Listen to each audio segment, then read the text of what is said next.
Welcome to today's Explainer. We're going to completely demystify data security today by actively building a conceptual digital fortress together.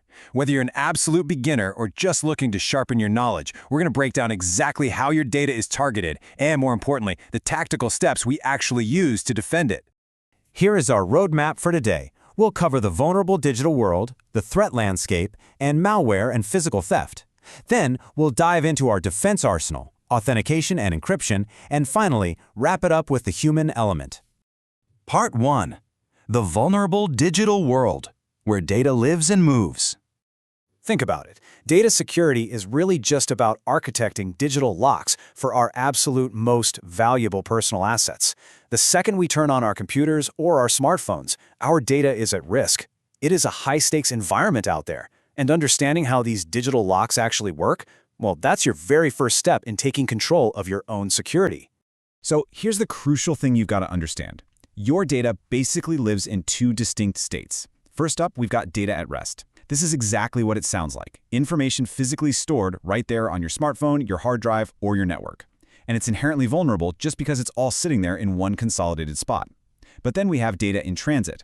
This is the exact moment your information leaves your device and travels across the internet. Boom! It's suddenly exposed to interception. Both of these states present totally unique vulnerabilities that malicious actors absolutely love to exploit. Part 2. The threat landscape, offensive tactics.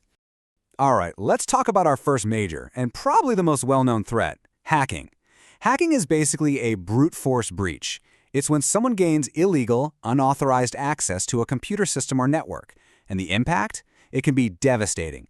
Hackers can steal your entire identity, permanently delete your files, or just systematically corrupt your system data. It is a highly aggressive, direct attack on your digital life. But here's the thing. Attackers don't always want to work that hard. I mean, why bother breaking down the front door when you can just trick someone into handing over the keys, right?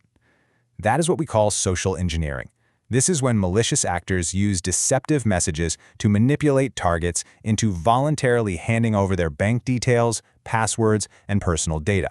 So they aren't actually hacking the machine, they're hacking the human mind through pure deception.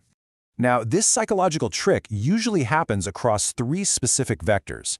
Just imagine getting this highly official-looking fake email from your bank, completely loaded with fraudulent links. That's phishing. Now imagine that exact same psychological trick, but it's delivered straight to your phone via a text message.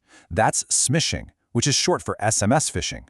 And finally, imagine getting a super manipulative voicemail that tricks you into calling a number to expose your info. That one's vishing, or voice phishing. So three different vectors, but it's the exact same psychological trick.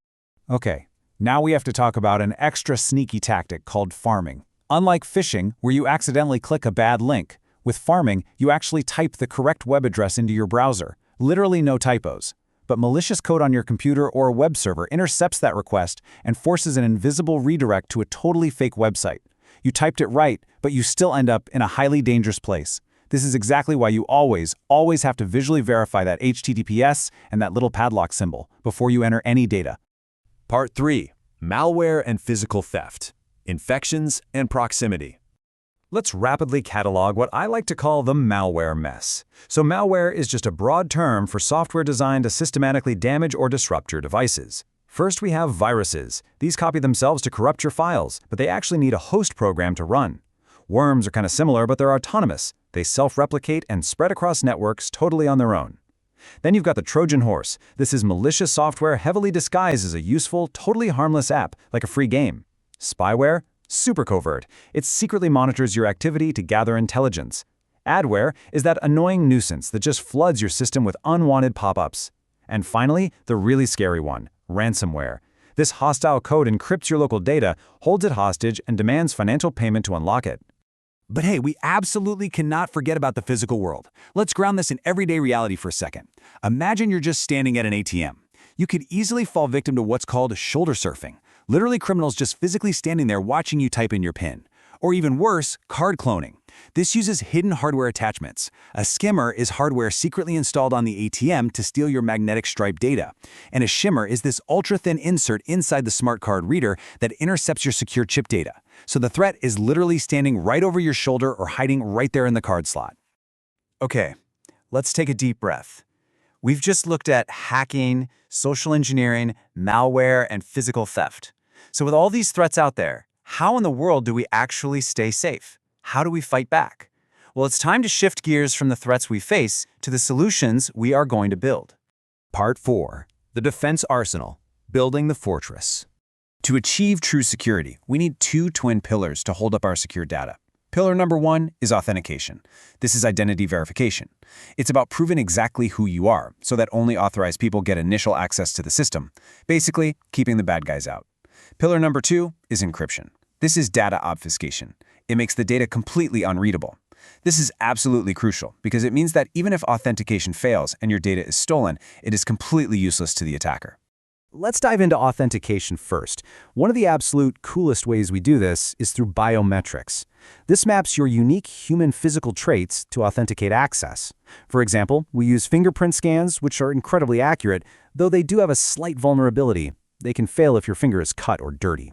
Then there's face recognition, which actually authenticates you by mathematically calculating the precise distance between your eyes, the width of your nose, and the shape of your cheekbones. Pretty wild, right? And for the highest possible tier of accuracy, we have retina and iris scans. The only downside there is that they are extremely expensive and really complex to set up. Of course, long before we get to biometrics, we rely on the classic user ID and password. But you know, it can't just be any password. You have to build a strong password architecture. Your first line of defense absolutely non-negotiably requires 3 things. At least one capital letter, at least one number, and at least one symbol, like an @ sign, a hashtag, or an exclamation point. Just consider the huge difference between a mathematically complex, strong password that uses a mix of letters, numbers, and symbols, compared to a terribly weak password, like the word green. A hacker's software is going to crack a simple word like green in a fraction of a millisecond. It's literally like leaving your front door wide open. But what happens if your password is stolen? Well, that's exactly where two-factor authentication, or 2FA, comes in to construct a secure gate. 2FA is brilliant because it layers our security by requiring 2 totally distinct ways to prove your identity. First, it asks for something you inherently know, like a memorized password. Second, it asks for something you physically have, like a mobile device receiving a secure, temporary code. So even if a hacker has your password, they are still completely locked out because they don't have your physical phone in their hands. Part 5. Authentication and encryption. Protecting transit data.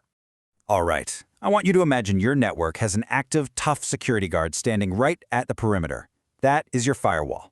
It sits directly between your local computer and the wider internet, aggressively filtering both incoming and outgoing traffic to block hackers and viruses. But what about when you reach out to a website? For that, we rely on digital certificates.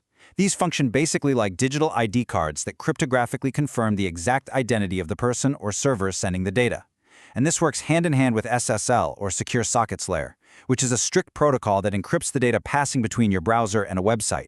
You always know that active SSL is verified when you see that HTTPS prefix and that little green padlock right there in your address bar. Now, the actual mechanism of encryption itself happens in 3 distinct steps. Step 1, you start with plain text. This is just a perfectly readable, normal message. Step 2, that text is passed through a secret key. Think of this key as a really complex cryptographic scrambling machine. Step 3, out comes what we call cipherscript. This is completely scrambled, unreadable data.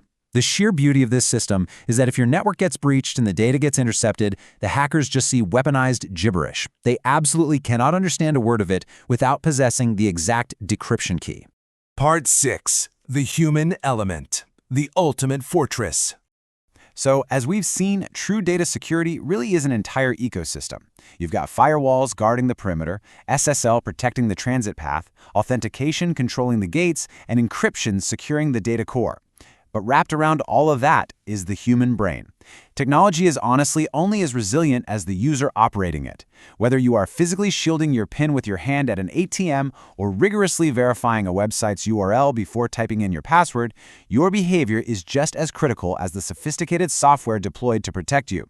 So I want to leave you with this provocative thought as we wrap up today's explainer. Take a hard look at your own daily digital habits.